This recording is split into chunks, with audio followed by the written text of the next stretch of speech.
Nate's come out with another awesome tool for the swimming community. It's called Swimnerd Live, and it allows the data and times from your actual scoreboard to be broadcast and viewed in real time on any smart TV, phone, or other device.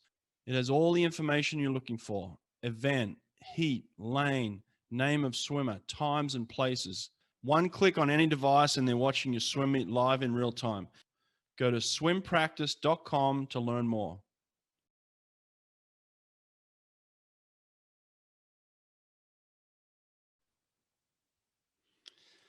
All right, Bill Pilczuk, welcome to my podcast, mate. How are you? Well, thanks for having me, Brett. I do appreciate it. Absolutely. I'm doing well.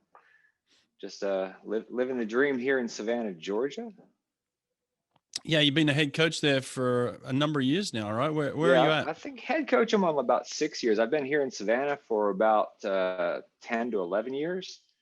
I was assistant coach for a couple of years here as I was getting started back into coaching. I took a few years off to raise the kiddos when they were just babies, and then once they got back into school, the job opened up here at SCAD, and my wife was living here in Pooler, Georgia, so I jumped on that chance to get back into college coaching, and 8 years later, here I am. Awesome, man. Awesome. Well, I will talk about that in a second, but you are actually episode 150 on my podcast. And the reason why I wanted you for 150 is because you have one of the greatest 50s in swimming history. They called it the upset of the decade back when you beat Alexander Popov at the World Championships in 1998. Yeah, that was a good swim for me there, and I was not expecting the win there, but it was definitely I do appreciate it. So I do owe Alex that. Well, I want to dig into that pretty deeply. I want to go into the whole thing, but in terms of just you, let's learn about you a little bit, because you have one of the most remarkable stories in history, from where you came from to where you ended up. Pretty amazing, even for Auburn standards. Auburn was pretty known back in the day to get these walk-ons come on, or get these low-level scholarships, and David Marsh would sprinkle some dust on them, and they'd turn into these incredible but you, yeah, I saw those scholarship people. I did not get scholarship though at Auburn. Well, in terms of where you grew up, tell us about that. How'd you get into swimming, and what was it like for you? I'm from a small town in New Jersey. Cape May, New Jersey is where I'm from, and swimming is not very big there. I actually had to swim in a town that's outside of my town to drive across to a different location, and I was pretty much a terrible swimmer. As far as from where I got to, from where I started out of high school, I was only a 23.1 50 freestyle yards. Wow! So at 17 years old, I would not consider that anywhere close to an elite level 50 freestyle. And so to go from there, there's really no outlet when you're a 23.1 50 freestyle. Nobody wants to recruit you. I had a real tough time getting into a college, or actually finding a college. Everywhere I applied, I didn't get a phone call back from my home state college, Rutgers. They didn't call me back. So I started looking at junior colleges, and I found there's a swim program down in Miami. There's one in Indian River as well, but Indian River wouldn't call me back because they're obviously a perennial champions. But so I went all the way down to Miami to swim. And at 23, tell me this. Why did you want to swim even in college? It was one of those things where I was really good at it for the level I was at. Like I was, just starting to win the BC championships. I was my high school all conference, and so I really liked to win. So I just kind of stuck with swimming. I knew swimming was like something I really liked to do. I felt like I was good at it, and I had no idea how bad I actually was at the time. But it's like, I didn't even know there was a nationals at 17 years old. I never heard of national championships. I had no idea how the Olympic process worked. I didn't know there was Olympic trials. So it was all brand new to me walking into it. I just know I wanted to keep swimming. And one of my lifeguard friends, because I was on the beach patrol at Cape May, it's a beach city. He said, hey, if you want to keep swimming and get good, you need to go swim in college. I was like, that sounds like a great idea. I hadn't even thought about college at the time. I was a 1.9 GPA out of high school. So pretty terrible grade point average. So I was going to have to sit out if I went to college. So that's why I ended up at junior college level. So I contacted the coach down there, and he's like, sure, come on, walk on. So I walked on to Miami-Dade Junior College down in Miami, Florida. And they switched me from my primary events of 200 IM, 100 backstroke in high school to 50 freestyle. I actually got to specialize in the 50 because they saw my 104 100-yard backstroke was not cutting it for college level. Yes, that's the best coach you ever had right there. You made a good decision there. Who was that coach? Peter Prinz and Reed Lewis were the coaches down there. Okay, nice. So I'm sure Peter's not coaching anymore. I'm not sure if Reed's still coaching. But yeah, that was a great decision, and I actually started enjoying swimming because it was outdoors. It was in Miami. I was only 17 at the time because I was a young freshman. So it was a eye-opening experience to be in college. And apparently in college, you don't have to be super popular with the teachers. They'll just give you grades based on your academic performance, which is nice. So I started getting A's a lot. So I got my GPA back to like 3.0. And when high school was 1.9. So it was a popularity contest. So getting there to actually just be judged on my performance in the classroom was pretty cool as well.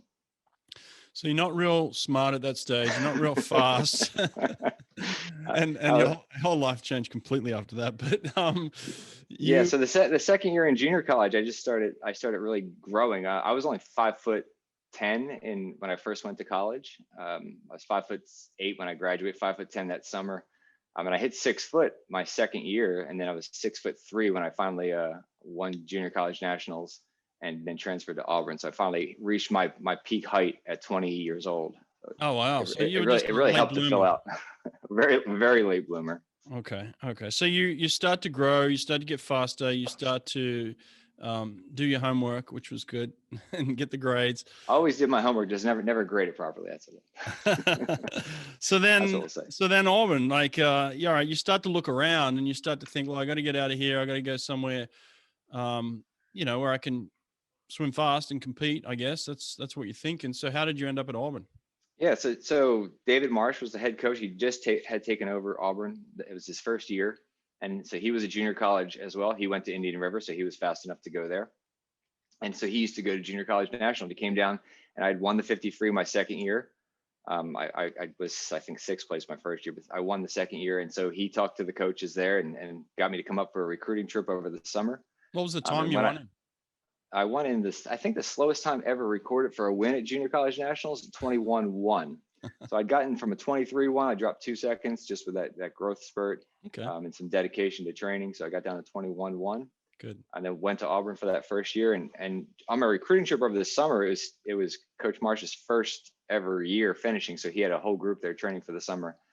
And just the second I showed up on campus, he saw I had an earring. I don't know, it's one of those phases. And the first thing he was like, the earrings coming off if you're coming to Auburn, just real curt, real like father-like. And I really responded to that. Like I needed some structure in my life. Mm-hmm. And so I saw, and the first thing he had said to me was, aside from take the earring out, was looking at your stroke, but I think you can be a 1950 freestyler. And as a 21-1 guy, hearing somebody believe that you can go 19 was just like mind blowing. So I was like, yes, I'm definitely coming here. So I turned down.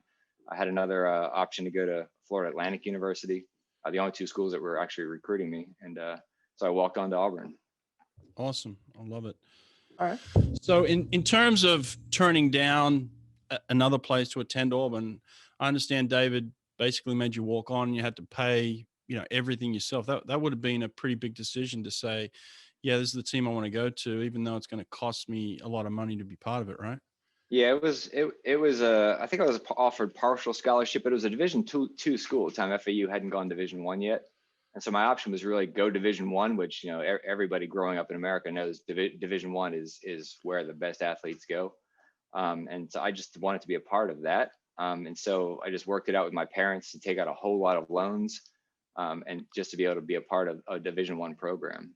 Wow, that's a big decision, but obviously one that paid off in the future. So you get there. Who's part of your training group initially? Obviously, you go from where you are in Miami to this group in Auburn, and there's some young, hungry sprinters around. Who are they? We had at that time we had Dean Hutchinson was in his second year, so I ended up in his lane because we had very similar characteristics training wise. Scott Jett was in his second year, or for his first year. There was Jeff Hike was there. Emery Osgood was part of the group. So I was kind of thrown in that little lane where it was the sprint, stay out of the way kind of group.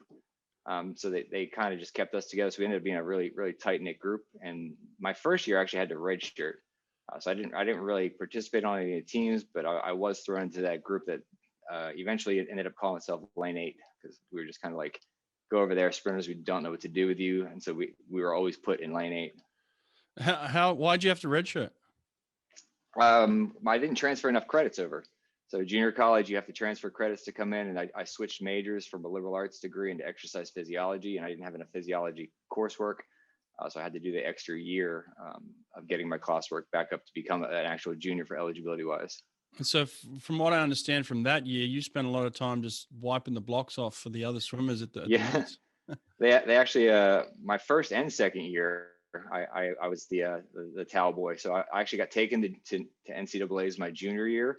I was the alternate behind, I think Jeff Hawke was the other 50 freestyle guy on the relay. So they brought me all the way to NCAA's just in case, and they decided on the day to let Jeff have the spot. And so I was like, all right, cool. I'm going to help out the best I can. So I took the towel, ran down there right before every heat, and I dried off their blocks so they'd have a nice grip to get to push, and not slip on that back foot. Because that's something we really worked on, was back in the old school days, we didn't have these fancy wedges. So the back foot grip was really important. We worked a lot on having a good sticky back foot and always stepping on a towel, stepping on the blocks, making sure that block was dry. So I really wanted them to do well. So I would just go down there and draw the block for them. So other than David Marsh, who's on the coaching staff at this time? So my junior year, Mike Bottom had joined the squad. His brother was there, Richard Bottom. And so Mike came as well. And he was kind of helping out between groups. And there was that Lane 8 group that really didn't have any dedicated coach. So Coach Marsh gave us to Mike Bottom, and he just ran his magic. And he was quite a unique coach. And I think obviously he's done fantastic things since he left Auburn as head coach over at Michigan. But he's a really good motivator, to the point where he would tell us we could do something, we wouldn't believe we could do it, and then he would just take off his shirt and he have a suit on underneath, and he would actually jump in the water, race us, beat us, and show us that we could have done it. Oh wow! So he's a really motivating coach. So he would give us all kinds of short sprint stuff, working on that first day, because he knew we couldn't finish races, but so he wanted to make us the fastest we possibly could getting out. So we did a lot of work in the 15-meter pool. So Auburn had just built that long 50-meter pool with adjustable bulkhead. And so a lot of our workouts would just be in the 15-meter pool. We'd spend hours doing 50, 60 starts in a session. And honestly, well, that's really the genesis of sprint freestyle to this day, right? I mean, people weren't doing that back then. That was very unique. That was out of the box, as they call it. But you had a group that really changed the face of sprinting, the way that we thought about it, the way that we trained it, the way that we coached it. Really came from that time era, right? Yeah, I think Mike was instrumental in letting that happen, because he was able to dedicate just that one small group who could only do 50s, and we would swim up to the 100. But yeah, it's that those short. There is actually no sprint in swimming. I guess that's the thing about our sport, is everything is in track and field wise. There's no 100. There's only a 200 meters. So we're racing for 20 seconds at our shortest race, which, as an exercise physiologist, that is not a sprint whatsoever. So Coach Bottom would get us to do actual proper sprints. So we were working on 10-second absolute all-out sprints, trying to hold our technique, our distance per stroke, but just for the shorter duration. So it really was it was how we kind of train now for most of the 50-100 guys. So that the evolution started with just that. I was going to say, that's the physiologist coming out in you right there, man. But what about in terms of resistance work? Because that's, we didn't do a lot of buckets and towers and, all the types of resistance we do these days for sprinting. That was something new too, right? Yeah, we would find any little thing we could on decks. We'd wear clothes in the water. So a lot of times, obviously we had an awesome strength and conditioning coach over at Auburn with Brian Karkoska. So we'd go in the gym, we'd do an hour and a half, 2 hours with him, and come right on the pool deck. So it was right across the campus. Hop in and we'd do some ultimate power stuff with fins, paddles, t-shirts, and we did have the small little power racks. And we would just try to transition what we're doing in the weight room into the water. And it really started just being effective to keep our speed and get a little bit more power behind our strokes. Now, what would you say other than just kind of being in the right place at the right time, what are the things that you did well? You grew, you matured, but there's obviously some things that you did really well, both in the classroom to get your grades to where they were, and what you graduated with eventually, top of your class basically, and then also becoming the swimmer that you are. So, what are the things that you kind of instilled in yourself? I think I had really good advice from the same lifeguard who told me to go to Miami to swim. He'd also told me, if your grades are high, you're going to swim well because everything's organized in your life if you're able to concentrate on grades, and it's just going to be a really good kind of monitor of your personal perspective of what's important to you. So I put Mhm. grades first. So everything I did was all classroom oriented. And once I got that down and I knew how to study, I figured out the syllabus for the plan, then swimming just was easy. I just kind of did the same thing for swimming. Coach said we had to be at practice at whatever time. We get there 15 minutes early, give yourself 30 minutes afterwards, get some food immediately. So it was just all repetition and having a really good calendar to follow. Right. Yeah.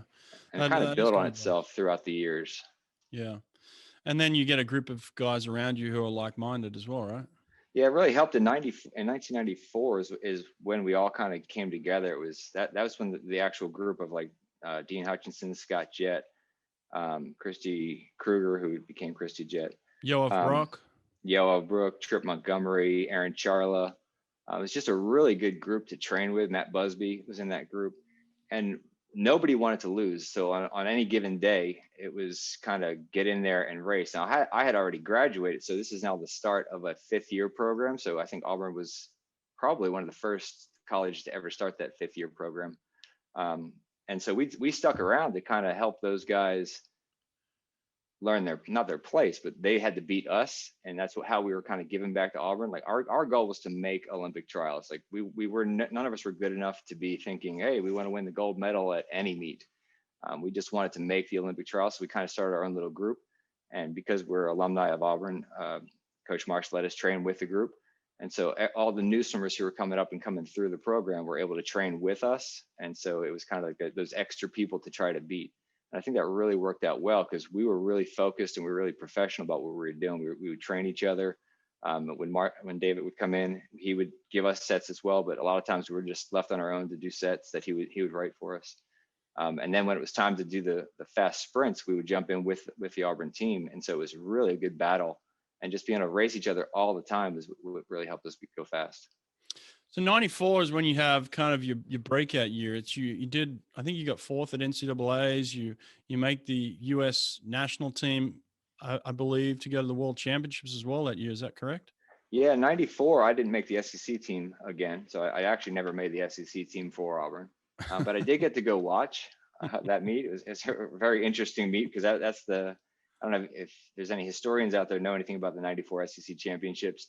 A full-on fight began at that meet after the 200 freestyle because we had 4 people up in the 2 free, and one of our guys had flinched and dived in because a camera flash was an obvious flash.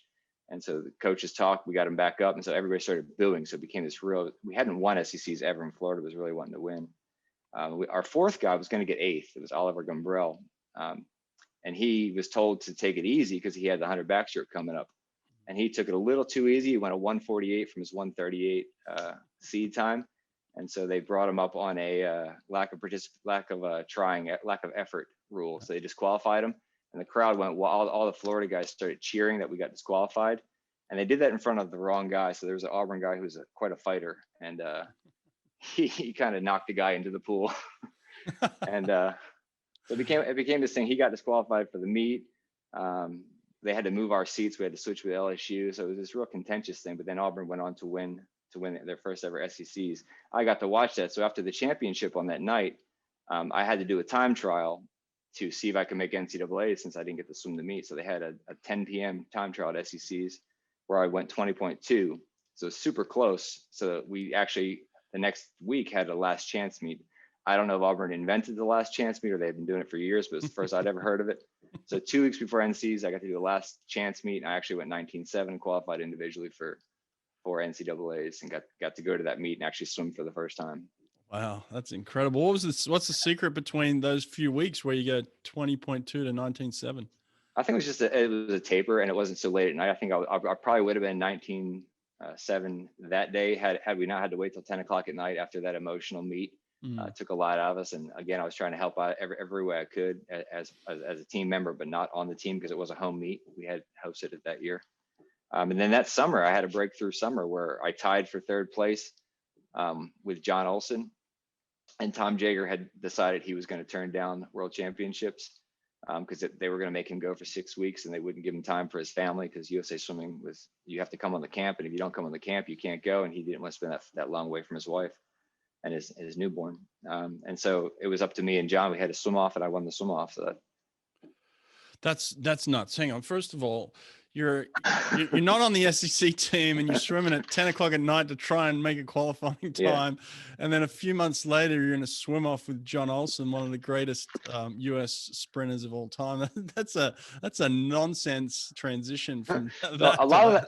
A lot of that had to do with I didn't take off summers anymore. So after my junior year and having to watch NCAAs and dry blocks for people, I decided that probably going home over the summers and being a lifeguard on the beach patrol, which I did every year up until that year, was not a good idea. So I actually became a year-round swimmer at that point and didn't take 3 months off. So I think that really helped with the fact that I stabilized my weight. I was finally up to about 180 from like 160, and I was 6'3".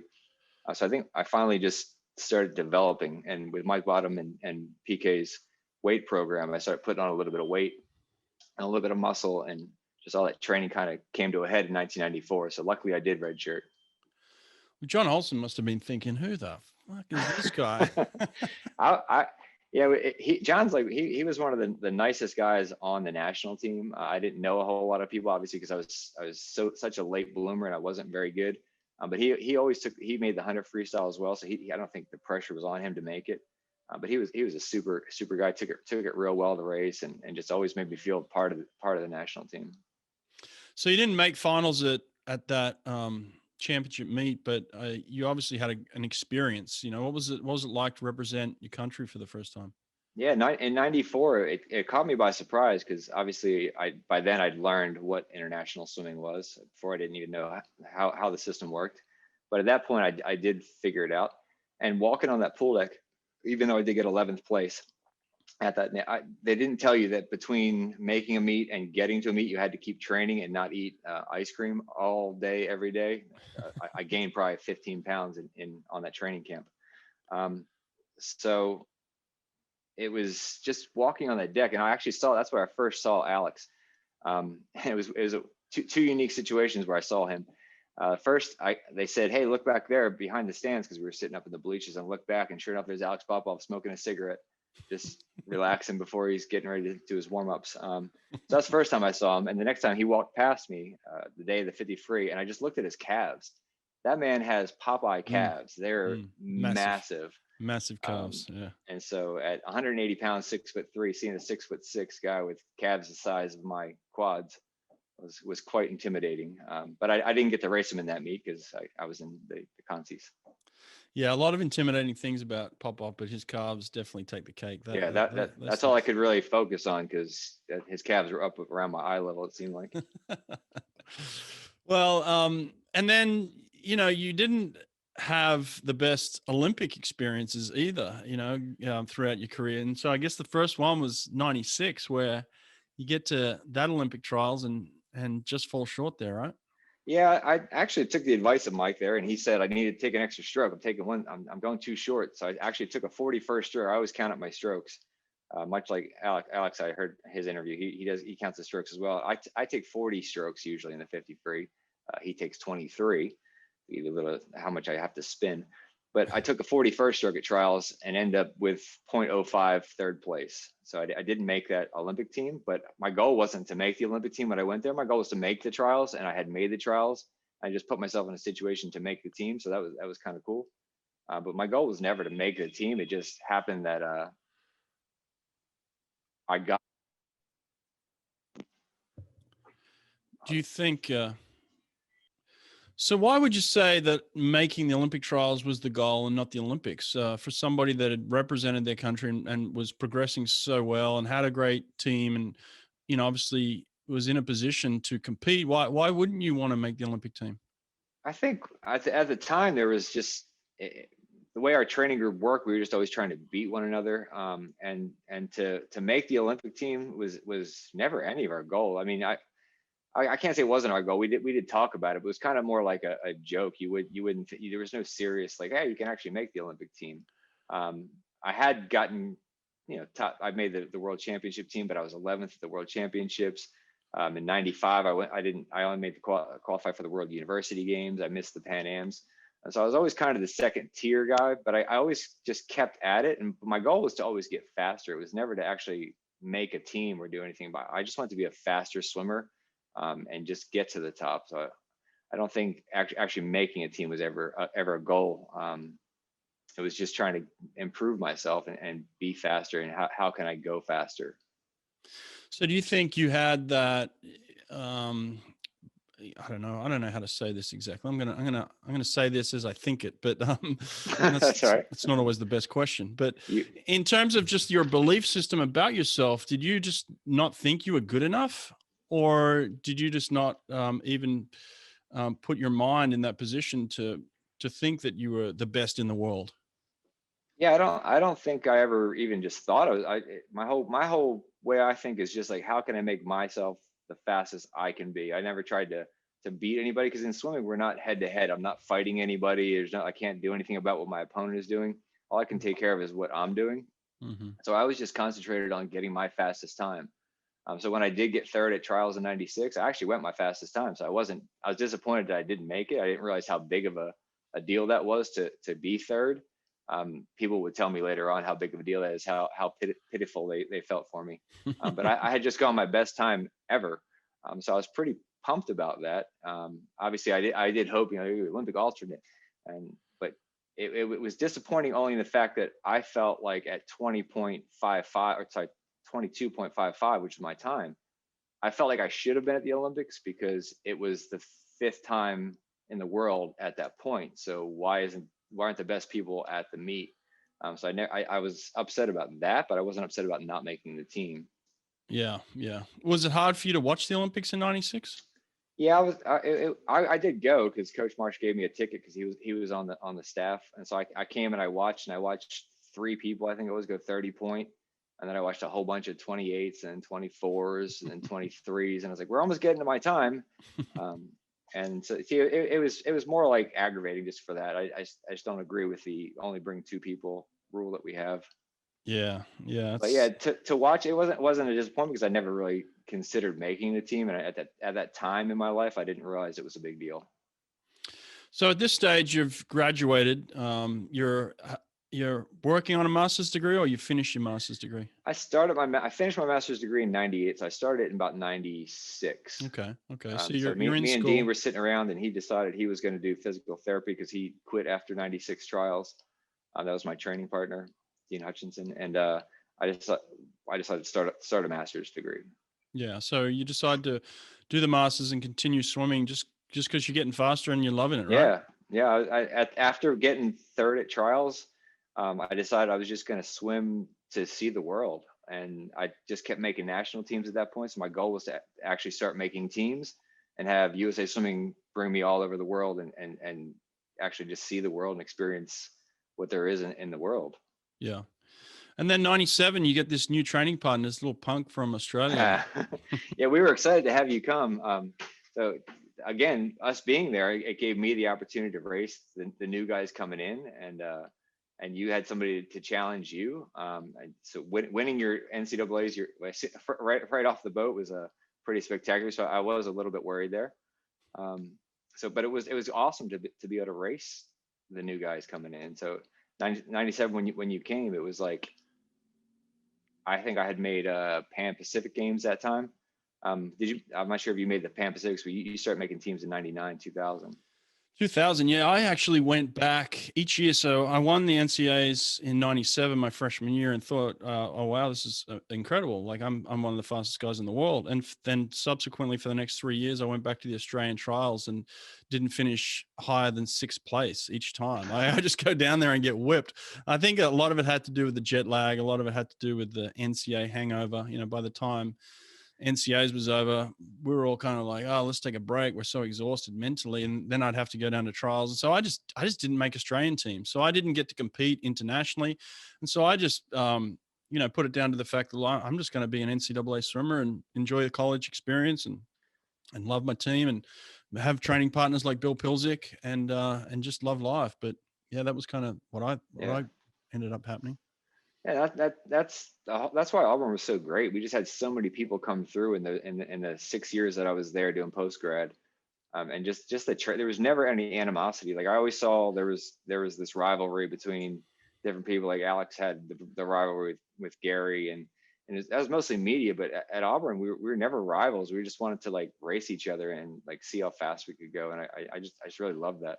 Yeah, and that really brings us to '98 because I have my side of the story, you have your side of the story, and we can kind of blend them together to give people a picture of what happened that championship. So anyway, you qualify for the U.S. team, I guess. Who did you end up beating to qualify for that World Championship team?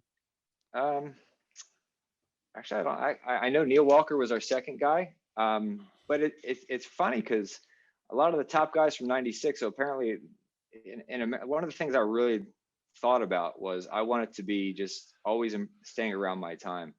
And the guys who tend to win at the Olympics or go to the Olympics, they would go to Olympiad to Olympiad, but you'd never hear from them, or they wouldn't be anywhere in the world meets in between. So I just wanted to represent the United States and get out there and go to all these meets. So honestly, I don't think Gary was at that one, and Anthony hadn't come up yet. Gary might have been suspended at that time. I think he had an issue with something that had happened. So me and Neil Walker were the representatives for the United States.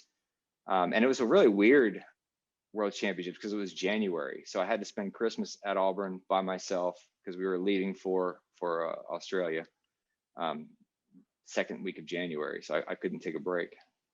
And Mike Bottom had gone by then. So who's coaching you at this stage?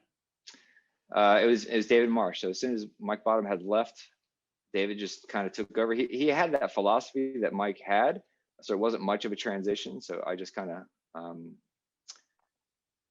worked with David and continued the same things. Yeah. So, and then you get on a plane and go to Australia for the first time? It was the first time I was ever in Australia.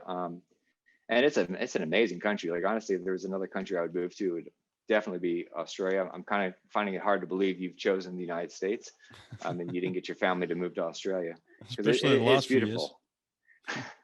There are a lot of flies in Perth. I didn't like that, but it was kind of cool. We had a training camp for a few weeks over in Fremantle,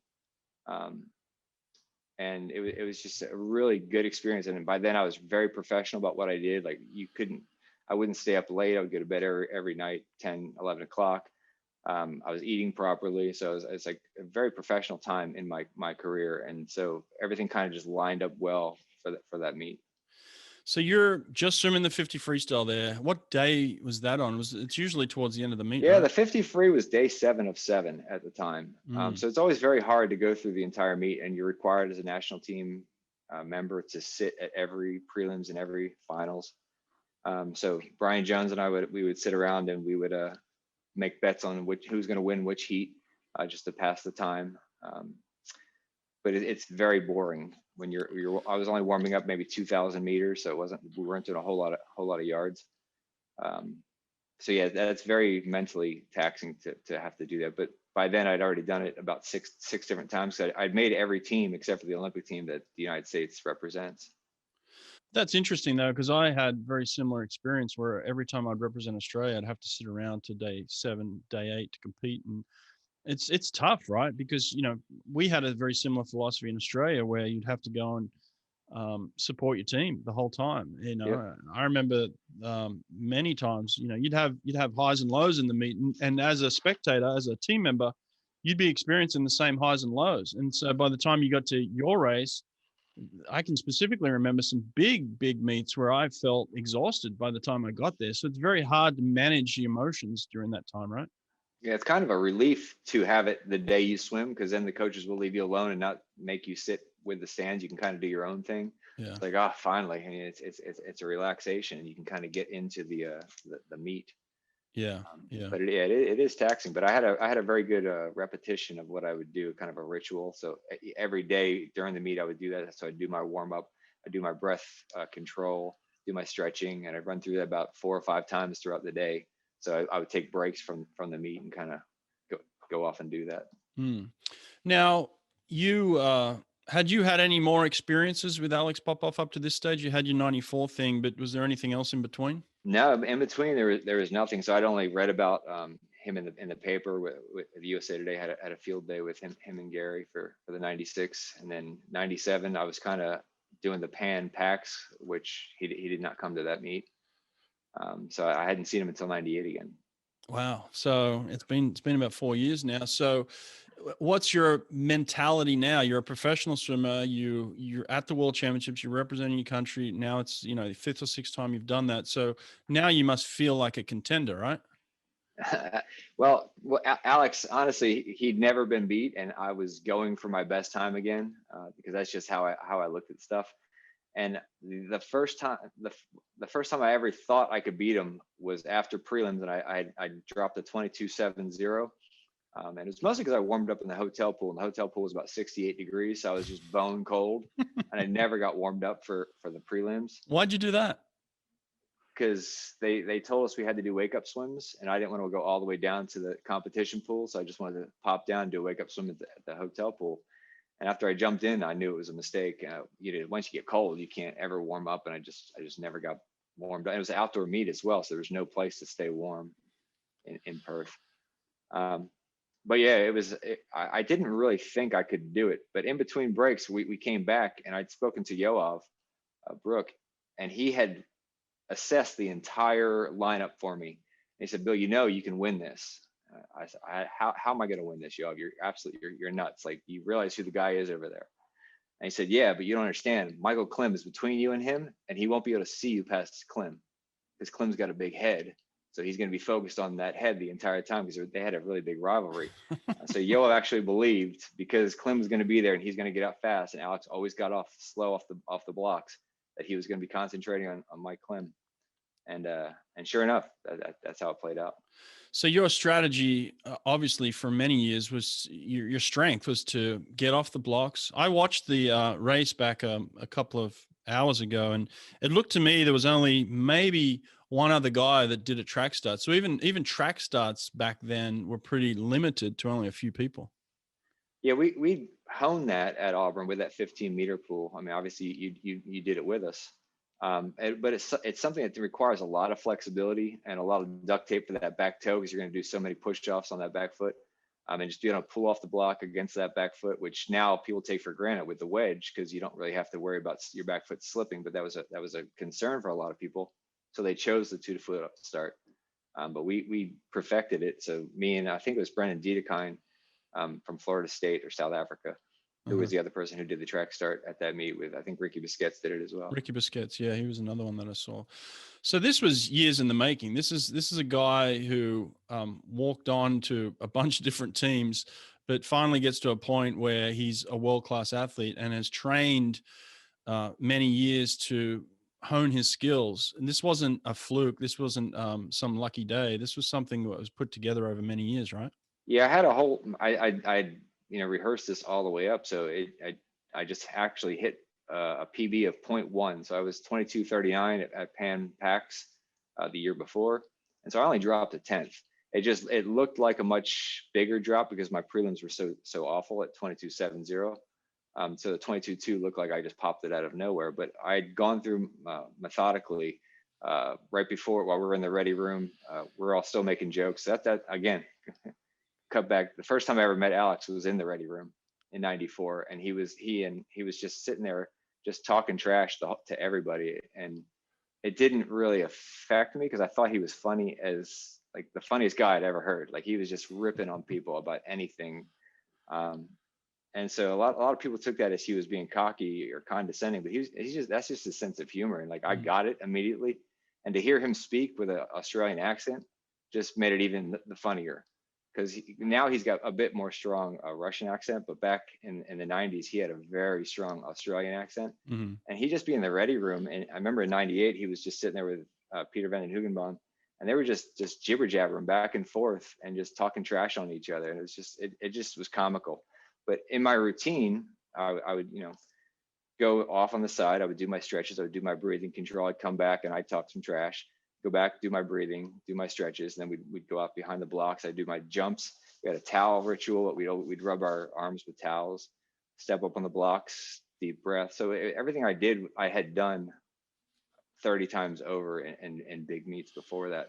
And it all just came together at that moment. So 98 was just the year where it all came together for me. So Popov hadn't been beaten, I think, in any number of years. I think 7 or 8 years. He's the world record holder. He's the Olympic champion, double Olympic champion at that stage. No one thinks he's going to get beat. But does he know who you are at this stage, right before the race? Oh, absolutely not. He had no idea who I was. I don't think afterwards he didn't know who I was either in the interviews.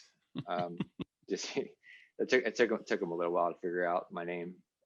But yeah, we'd never really talked directly. Obviously, he knew all the other guys because they were all perennial national teamers who went to all the different meets with him. Because that's another thing I loved about Alex, was he went to every meet. Like anytime there was an international meet, Alex Popov was there. So he was a great ambassador for the sport.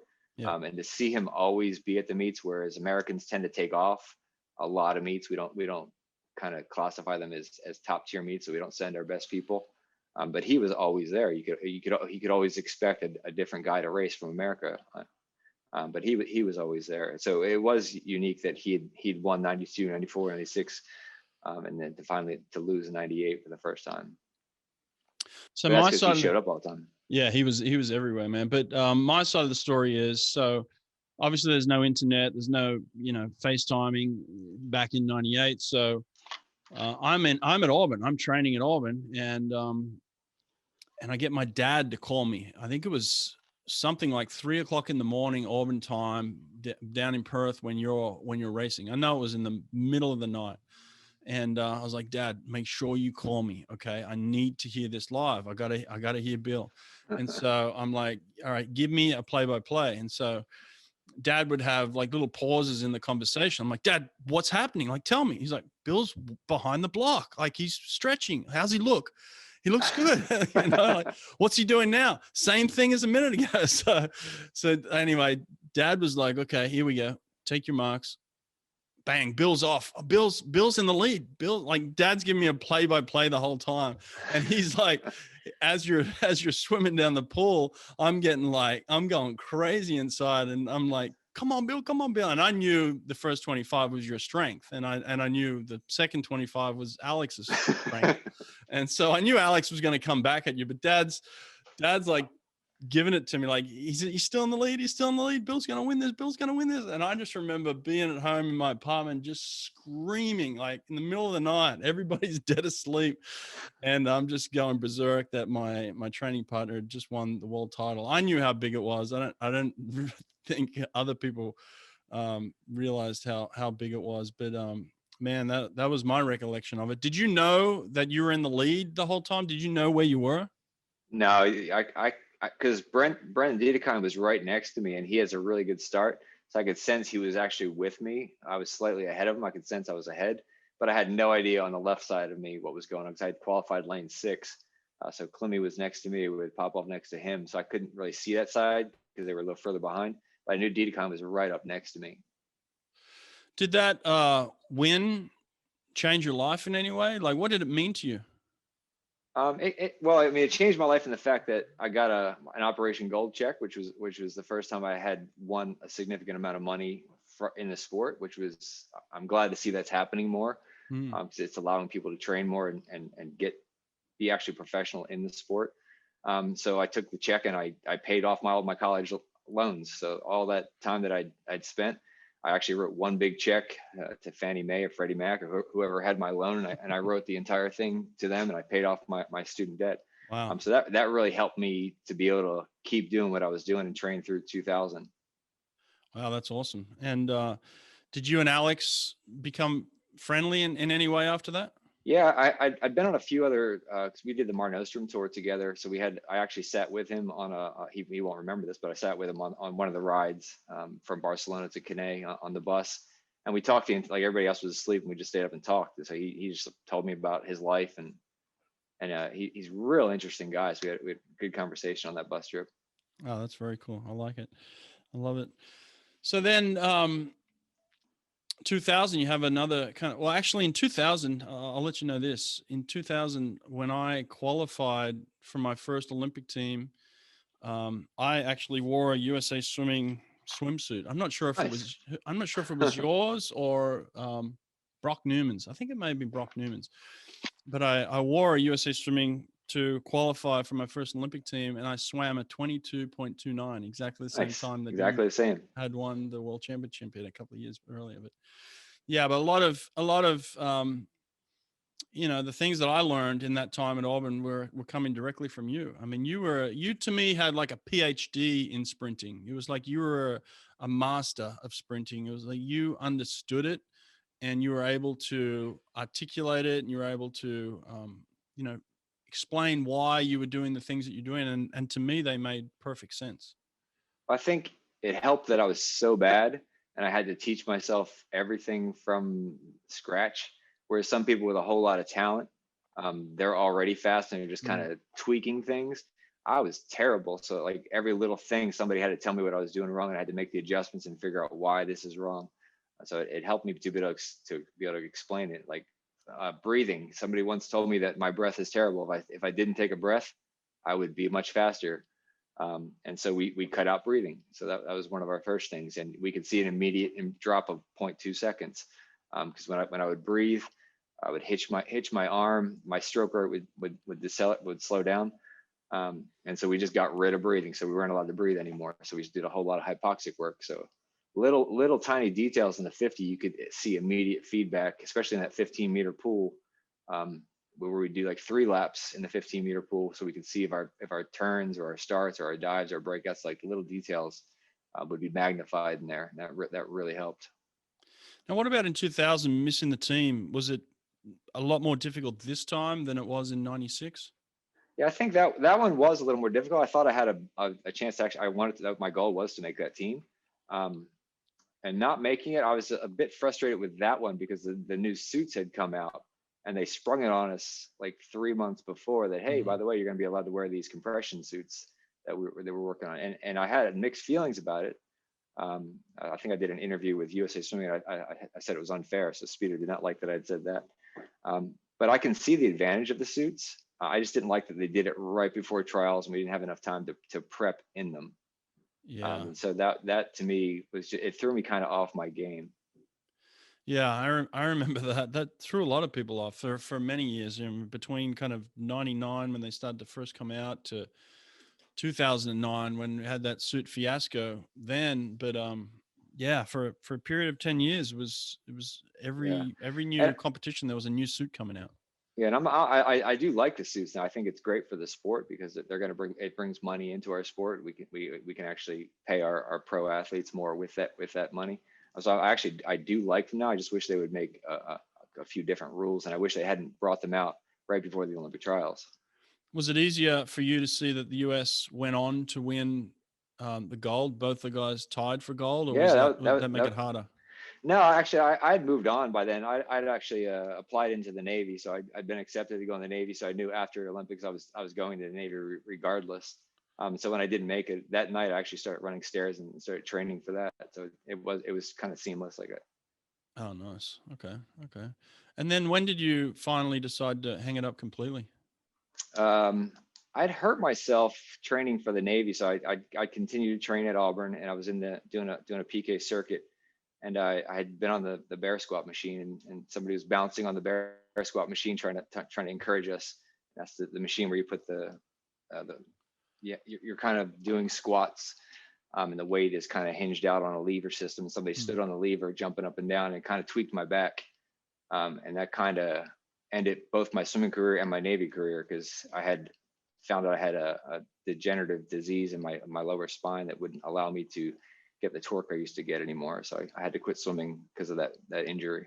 Oh, wow. What year was that? 2000. 2000. Oh, okay. Yeah. So November 2000, I was supposed to report to the Navy for January, and I hurt myself in November. So I thought it was just a little tweak in my back, and it just never went away. And I got x-rays, and it turned out I had 3 bulge discs. Wow. So looking back on your career, how do you feel about, where you started and where you ended? What are the feelings like for you? Yeah, I think I sacrificed, like I became a very disciplined person, whereas before when I was younger, I was not disciplined whatsoever. So I think to get to the level I got to, which I had no business getting to, it was just tearing away every little bit of having fun, being free, being carefree. I became a very locked in person with everything that I did. So I think that's kind of good and that's kind of bad. But I definitely learned a lot about myself and realized that I could do anything I put my mind to, but it just takes a lot more work and effort than I thought it would take when I was younger. What about now? Do your kids that you're coaching, do they know that you're a former world champion and that you swam one of the swims of the decade? Yeah, they every September, October they play it for the new people, and I get razzed a little bit about it. So they are aware, and then they say, "Oh, but you're not an Olympian." So American swimmers are only judged if they made the Olympic team. Yeah.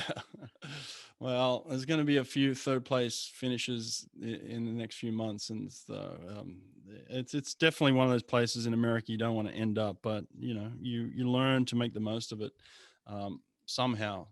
But yeah, I'm still I do try to give them back what I learned, and I try to give it. I'm at NAIA level here, so I'm trying to give them the Division I feel. I try to do everything the way we did it at Auburn, kind of just that whole mentality. And I kind of trained them for the 200 free, and we worked down and up from there. So it's nice that I can give back to the swimming community. How do you balance between your physiology background and then your psychology, obviously, of winning a world title and being in a certain headspace? What's the balance like for you? How do you mean? Well, what do you lean more towards? Do you lean more towards the physiology, or do you try and blend in the two of like the art and the science type thing? Well, yeah, everybody, all coaches have a plan. So my plan is straight up physiology based. This is what I want them to do. This is how I want them to do it. And then when a season unfolds, you can see that you got to throw that out and start again from where you're at, because always something's going to come up. So you have to be kind of flexible. And that's where the artistic part of coaching and being a swimmer is, because you have this plan, you have these energy systems you want to hit, you have these goals for the year, and if people are hitting it or they're not hitting it, you have to make adjustments on the fly. And the coaches and swimmers who can make those adjustments and those tweaks are the ones who usually have the most success. Yeah. Now, are you happy where you're at now? You have plans to get into Division I at all, or are you pretty set where you're at? At the moment, my children are just starting high school, so I have about 4 more years that I plan to stay in this area. If an opportunity came up, obviously I have to consider a few changes, but I'm happy where I am. I would like to coach Division I at some point, or switch jobs completely. We'll see which direction I go. Nice. Well, listen, man, it's been awesome catching up and just kind of sharing your story a little bit. Part of the podcast is really just documenting some history. And so I'm glad we kind of were able to document your journey to the world title. Is there anything that I missed? I did set the American record short course meters, but that was a 99, and that was coming off of Pan Pacs, over my second Pan Pacs, where I was sick, and I went to this meet with it was the Bank of America short course meters meet. That was kind of cool to get up. And after Pan Pacs, we went straight to Colorado Springs. I'm not sure if you were on that trip or not. 99. We started the year off in September, and we went out to Colorado Springs, and there was a Bank of America, so they flew me over to San Diego for that, and I popped a 21.5 randomly in the prelims. So it became this thing where maybe Bill's got a chance to set the American record. So I actually set the American record 21.5 in my third try where I let off a relay. Wow. I mean, your story is just ridiculous to think that you're lifeguarding on a beach and then, you become world champion, American record holder, fastest in American history. I mean, it's nuts. I mean, is there any part of the story that we've missed in terms of like, I mean, there's a talent component. You've got to have some talent. You've got to have your work ethic. Is there anything else that you try and instill in your athletes to say like, look, because like your story is one of those ones is like, look, if I can do it, anyone can do it. Is that the truth? It is, but you have to, like, some people have to sacrifice more than they're willing to sacrifice. And Right. so like swimming was a thing that I wanted to do. Like I couldn't even see what I wanted to, like career wise, I didn't have a career. I just knew I wanted to swim and I wanted to beat everyone I went up against to go my fastest time. And so I sacrificed a lot of things that most people would never sacrifice Right. to get to where they wanted to go. So since my goal was swimming, I could sacrifice all these things. Whereas some people were, especially when I'm coaching here, that they're not willing to make the sacrifice to get to where they could be. And I just made a whole lot of sacrifices. Is that frustrating for you as a coach, or how do you come to terms with that? You have to just talk with the athlete and find out truly what they want. Because a lot of times an athlete will tell you they want something, and then you can say, here's how you do it. And then you can see they are going to try that or they're not going to try that. And you can only tell them what to do. You can't make them do it. But anybody can do anything they want if they're willing to make that sacrifice. Wow. Yeah. It's an amazing story, man. I'm glad we got to document it. So I appreciate your time today, Bill. Thanks, buddy. Thanks, Brett. Appreciate it. Yeah, man. Take care. All right. See ya. See you, bud.